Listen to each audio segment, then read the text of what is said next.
Let's find paradise on a budget. Hello friends, Josh here and welcome to Passport to Obsession. You know, I believe the best things in life are the experiences we share, the people we meet, and yes, the food we eat along the way. But I also believe that these incredible, life-changing experiences shouldn't require you to empty your bank account. So many of us dream of that perfect tropical getaway, the warm sun on your skin, the sound of gentle waves, the taste of something fresh and delicious you've never tried before. We see these pictures and think, someday. Well, I'm here to tell you that someday can be right now. Today we're diving headfirst into a world of dreamy tropical escapes that you can actually truly afford. We're talking about places where your money goes further, allowing you to stay longer, eat more, and soak in every single drop of paradise. These aren't just budget destinations, they are world-class locations bursting with culture, beauty, and adventure. So, get comfortable, maybe grab a little snack, because we're about to embark on a journey to 10 of the most beautiful and budget-friendly spots on the planet. I promise you by the end of this you'll be checking flight prices. Our first stop is a place that feels like it was pulled straight from a dream. Bali, Indonesia. They call it the Island of the Gods, and when you get here you understand why. There's a certain magic in the air, a palpable spirituality that mixes with the scent of incense and frangipani flowers. You see it in the intricate daily offerings, the kanang sari left on every corner, a beautiful, delicate reminder to be grateful. And here's the best part, my friends. Experiencing this magic doesn't cost a fortune. The value here is truly astounding. You can find the most beautiful, serene guest houses, sometimes with a pool nestled in a lush garden, for what you might pay for a coffee and a pastry back home. It allows you to settle in, to not just visit, but to feel like you're a part of the place. You wake up to the sounds of nature, not traffic, and that is a luxury that money can't always buy. Let's talk about the food, because you know that's my favorite part. The Warangs, these wonderful little family-owned eateries, are where the real culinary adventure happens. For just a couple of dollars, you can get a heaping plate of nasi campur, a scoop of rice surrounded by a variety of incredible little dishes. You get a little bit of this, a little bit of that, spicy, sweet, savory. It's a symphony on a plate. Every meal is an opportunity to connect with the family that cooked it, to share a smile, and to taste the love they put into their food. Beyond the food and the affordable stays, you have this incredible landscape. You can be surfing on the black sand beaches of Canggu in the morning, and then find yourself wandering through the most stunningly green terraced rice paddies in the afternoon. These aren't just fields. They are ancient sculpted works of art that cascade down the hillsides. It's a testament to the harmony between the Balinese people and their land, a relationship that has existed for centuries. You can spend your days exploring ancient temples perched on dramatic cliffs, getting a traditional Balinese massage for pocket change, or simply watching the sunset paint the sky in hues of orange and pink. Let's head to Phuket, Thailand. Now, Phuket has a reputation for being a bit of a party island, and it can be, but that's just one small part of its personality. What I love about this place is its sheer energy and variety. It's a vibrant, colorful, and incredibly welcoming island where you can find exactly the kind of vacation you're looking for, especially if you're looking for amazing value. The accommodation here is fantastic. You can find everything from bustling hostels to quiet, budget-friendly resorts tucked away on less crowded beaches. Imagine waking up, walking a few steps, and dipping your toes in the Andaman Sea. Oh, the food! The street food in Phuket is, without exaggeration, some of the best in the world. As the sun sets, the streets come alive with vendors cooking up the most incredible things. The air fills with the smells of grilling meats, fragrant curries, and sweet, sticky rice. You can wander from stall to stall, creating your own progressive dinner for just a few dollars. Pad Thai, Som Tum, grilled seafood on a stick. It's an absolute festival for your taste buds. This isn't just a meal, it's an experience, a community gathering under the stars. And when you're not eating, there's so much to do. You can explore the charming, colorful streets of Phuket Old Town with its Sino-Portuguese architecture. It feels like you've stepped back in time. There are little cafes, art galleries, and wonderful shops to discover. Or you can hop on a longtail boat and visit the famous James Bond Island or the stunning Phi Phi Islands. The scenery is dramatic, with limestone karsts jutting straight out of the turquoise water. It's breathtaking. The nights in Phuket are just as exciting as the days. Yes, you can find the wild nightlife of Patong Beach if that's your thing, with its neon lights and bustling bars. But you can also find quiet little beach bars, where you can sit with your feet in the sand, listen to the waves, and enjoy a cold Chang beer. Okay, I want you to close your eyes for a second. Picture the most impossibly clear turquoise water you've ever seen. Now add towering limestone cliffs covered in lush green jungle, hidden lagoons and pristine white sand beaches. That place you're dreaming of, it's real, and it's called Palawan in the Philippines. They call it the last frontier, and it truly feels like you've discovered a secret corner of the world. The best part is that this world-class, jaw-dropping beauty is ridiculously accessible. The main hubs like El Nido and Coron are built around one incredible budget-friendly activity: island hopping. For a very reasonable price, you can join a banca, a traditional outrigger boat, for a full day of exploration. They pack a delicious lunch for you, usually grilled fish, chicken, rice, and fresh fruit, that they cook right on the boat or on a secluded beach. It feels like the ultimate adventure. You spend the day sailing from one spectacular spot to another. One moment you're swimming through a small crevice in a rock wall to discover a hidden lagoon, a secret world teeming with life. The next you're snorkeling over vibrant coral reefs surrounded by schools of colorful fish. The water is so clear it feels like you're flying. It's pure, unadulterated joy. I find myself just floating on my back, looking up at the sky thinking, how can a place this beautiful exist? The towns themselves, like El Nido, have a wonderfully rustic and laid-back vibe. The streets are sandy, and everything moves at a slower pace. You can find simple, clean, and very affordable guest houses just a short walk from the beach. In the evenings, restaurants set up tables right on the sand. You can enjoy that freshly caught fish you saw earlier with your feet in the sand and the sound of the waves as your dinner music. It's simple, it's perfect, and it doesn't break the bank. This is a place for adventurers, for dreamers, for anyone who wants to feel a real connection to nature. We're heading to the coast of East Africa, to an archipelago that is just steeped in history and flavor. Zanzibar, Tanzania. This isn't just a beach destination, it's a cultural crossroads. For centuries, it was a major hub on the spice trade routes, and you can feel the influences of Africa, Arabia, India, and Europe in every corner of the island. It's a place that engages all of your senses. The heart of Zanzibar is Stone Town, a UNESCO World Heritage Site, and my friends, getting lost here is one of life's great pleasures. It's a labyrinth of narrow, winding alleys where around every corner you'll find something new. A bustling market, a beautifully carved wooden door, a hidden courtyard cafe. The air is thick with the scent of cardamom, cloves, and cinnamon. You can almost taste the history. It's a photographer's dream and a wanderer's paradise, and the affordability is key to the experience. You can stay in these wonderful, atmospheric guest houses right in the heart of Stone Town, often in beautifully restored historic buildings. This allows you to live inside the culture, not just observe it. In the evenings, everyone gathers at the Foradani Gardens night market. Vendors line the seafront, grilling up fresh octopus, calamari, and making the famous Zanzibar pizza. It's a nightly celebration of food and community, and you can eat like a king for very little money. When you're ready to hit the beach, Zanzibar delivers in a big way. The northern beaches, like Nungwi and Kendwa, are famous for their powdery white sand and unbelievably turquoise water. You can see the traditional dhow sailing boats gliding across the horizon, their white sails catching the wind. It's a postcard come to life. What makes Zanzibar so special is this unique blend. You can spend the morning learning about the island's history on a spice farm tour, tasting exotic fruits and spices right from the source. In the afternoon, you can be swimming in some of the clearest water on Earth. It's a place that is educational, relaxing, and incredibly delicious all at the same time. Sometimes you just need to relax. I mean, truly, deeply let it all go relax. For that, my friends, I take you to Colanta, Thailand. If Phuket is the energetic party animal, Colanta is its laid-back, yoga-loving cousin. This island has a completely different rhythm. It's slower, quieter, and has this wonderfully mellow vibe that just seeps into your bones from the moment you arrive. The island is long and relatively undeveloped compared to its neighbors.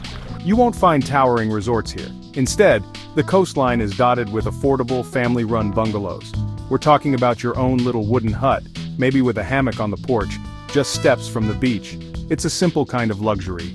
The luxury of space, of quiet, and of being able to walk barefoot to the water's edge whenever you please. The days here are beautifully unstructured. You might rent a scooter for a few dollars and just explore. Cruise along the coastal roads, winding through rubber tree plantations and small sleepy villages. Every so often you'll stumble upon another stunning, near-empty beach. You can just pull over, lay down your towel, and have a slice of paradise all to yourself. There's no rush, no itinerary. The only thing on the schedule is to enjoy the moment, and the sunsets, the sunsets on Colanta are a religious experience. The entire island seems to pause. People gather at the west-facing beach bars, which are little more than bamboo shacks with cushions on the sand. You grab a cold beer, find a spot, and watch as the sky puts on the most spectacular show. The colors shift from gold to orange to fiery red and deep purple. It's a communal moment of awe and gratitude, and it costs absolutely nothing. The food, like everything else here, is relaxed and delicious. You'll find fantastic no-frills restaurants serving up authentic southern Thai cuisine. Think rich, spicy massaman curries and fresh seafood pulled straight from the Andaman Sea. It's honest, flavorful food served with a genuine smile. Colanta is the perfect antidote to a busy life. It's a place to disconnect from the noise and reconnect with yourself, all on a budget that lets you stay just a little bit longer. Let's journey to a place that packs an incredible amount of diversity into one small island. Sri Lanka, the teardrop of India. This country is a world of its own. In a single trip, you can go from sun-drenched tropical beaches to misty, cool highlands covered in tea plantations, and then on to ancient cities and wildlife-rich national parks. It's an epic adventure and one of the most budget-friendly ones you can have. One of the absolute best things about Sri Lanka is the train travel. This isn't just a way to get from A to B, it's a destination in itself. The train ride from Kandy to Ella, in particular, is legendary. For just a few dollars, you get a front-row seat to some of the most stunning scenery on Earth. The train winds its way through emerald green tea estates, over old stone bridges, and past cascading waterfalls. You can hang out of the open doorways, feel the wind in your hair, and wave to the smiling children in the villages you pass. It's pure cinematic magic. And the food!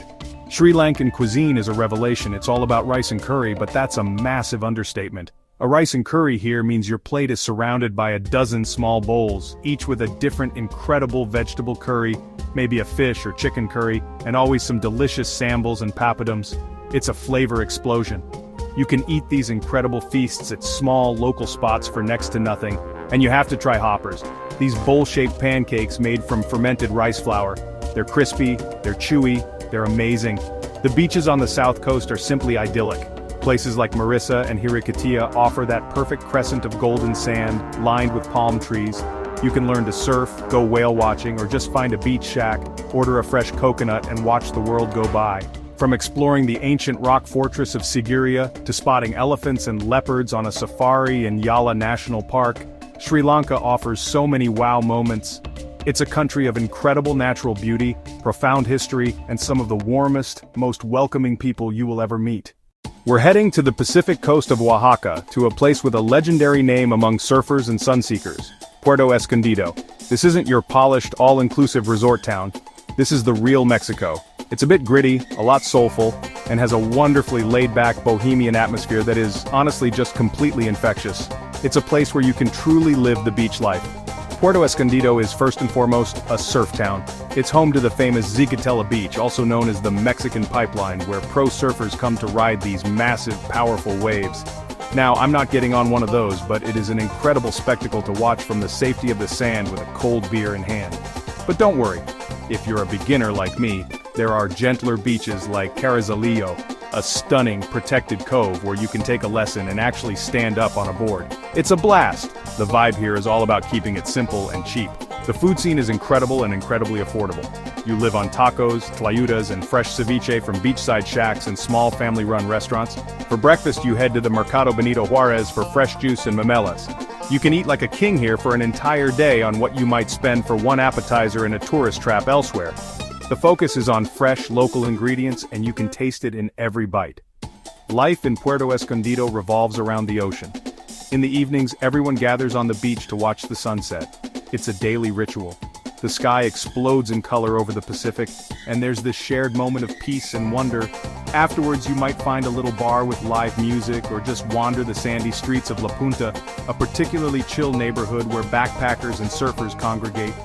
Beyond the surf, you can take a boat tour to see dolphins, turtles, and even whales in season. Or you can visit the nearby Manialtepec Lagoon to witness the magic of bioluminescence, where the water glows with every movement. Puerto Escondido offers these amazing natural experiences that feel so profound and elemental. Our next journey takes us to the sunny shores of Goa, India's smallest state but one with a huge personality. Goa is a place with a fascinating history. It was a Portuguese colony for over 450 years, and you can see that influence in the beautiful architecture, the delicious food, and the relaxed, susagad attitude to life. It's a unique fusion of Indian and European cultures, set against a backdrop of swaying palm trees and golden sands. Goa became famous in the 60s and 70s as a stop on the hippie trail, and that free-spirited, bohemian vibe is still very much alive today, especially in the beach hut communities of South Goa. This is the ultimate in affordable accommodation. You can rent a simple thatched roof hut right on the beach for a pittance. Imagine waking up, opening your door, and your front yard is the Arabian Sea. It's a dream for anyone looking to escape the rat race and live simply. The markets here are an experience in themselves. The Anjuna Flea Market is a legendary, sprawling affair where you can find everything from handmade jewelry and colorful textiles to spices and souvenirs. It's a fantastic place to wander, to people watch, and to practice your bargaining skills. And the food! Oh, the Goan food! It's a spectacular blend of Indian spices and Portuguese techniques. You have to try the fish curry rice, a staple dish that is just bursting with flavor. And the vindaloo here is the real deal, spicy and tangy. The beach shacks that line the coast are the best places to eat. Whether you're exploring the whitewashed churches of old Goa, practicing yoga at a beachside shala, or just lounging in a hammock with a good book, Goa invites you to slow down. It's a place that has attracted travelers, dreamers, and artists for decades, all drawn by its tropical beauty, its rich culture, and its promise of a simpler, more joyful way of life. Let's head back to the Americas, to a country they call the land of lakes and volcanoes, Nicaragua. Our destination is a vibrant little fishing village turned backpacker hub on the Pacific coast, San Juan del Sur. This town has an energy that is just contagious. It's nestled in a beautiful horseshoe-shaped bay, with colorful buildings, lively streets, and a giant statue of Christ looking down from the hillside above. San Juan del Sur is a magnet for young travelers and surfers, and for good reason. It's incredibly affordable. The town is packed with budget-friendly hostels and guest houses, making it a perfect base for exploring the region.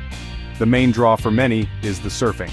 While the beach in town is for swimming, a short, cheap shuttle ride will take you to nearby surf meccas like Playa Maderas or Playa Hermosa, where you can find waves for all skill levels.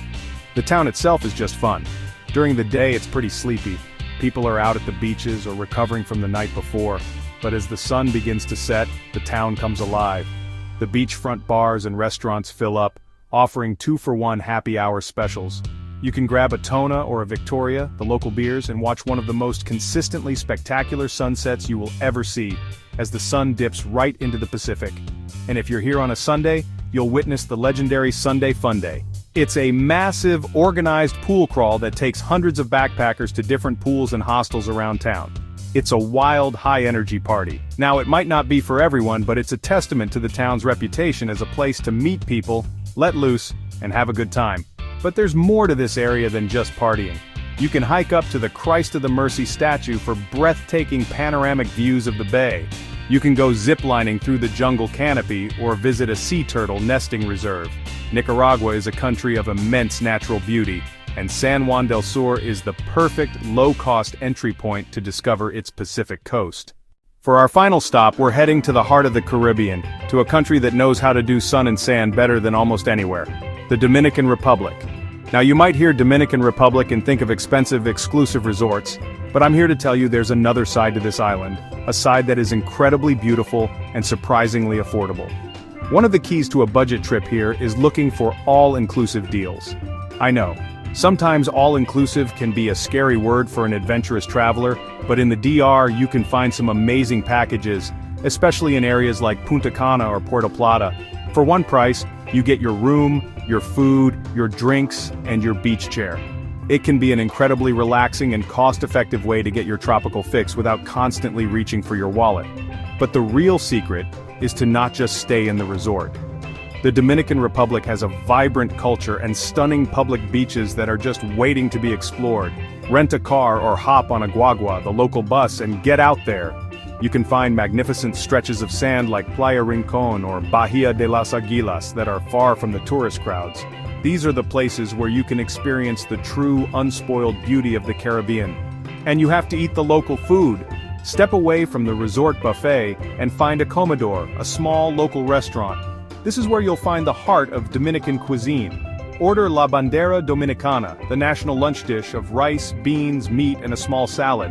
It's delicious, it's filling, and it costs just a few dollars. And please, have a Presidente beer, served ice cold, it's a requirement. The Dominican people are full of life.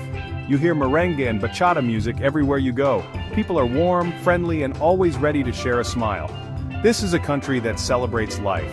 So whether you're taking advantage of an amazing resort deal, exploring a hidden beach, or dancing the night away in Santo Domingo's colonial zone, the Dominican Republic offers a taste of the Caribbean dream that is joyful, vibrant, and well within your reach. And there you have it, my friends. 10 incredible, dreamy, and totally affordable tropical escapes. From the spiritual heart of Bali to the vibrant shores of the Dominican Republic, the world is full of these beautiful places just waiting for us. It just goes to show you that you don't need to be a millionaire to have a $1 million experience. All you need is a little bit of curiosity, an open heart, and maybe a healthy appetite, which I know you all have. Travel is the best investment you can make in yourself. Now I want to hear from you. This was my list, but the world is a big, delicious place. What did I miss? Where is your favorite budget-friendly paradise? Please leave a comment down below and let's share our travel secrets with each other. Let's build a community of friends who help each other see the world. I read all the comments and I love getting new ideas for my next adventure, and maybe it will be the inspiration for our next video together. Thank you so much for joining me on this journey today. It means the world to me that we can share these moments. If you had a good time, please remember to subscribe to Passport to Obsession and hit that little bell so you don't miss our next trip. We have so many more places to go, people to meet, and things to eat. Until then, my friends, be open to everything, and I'll see you on the next adventure. Bye.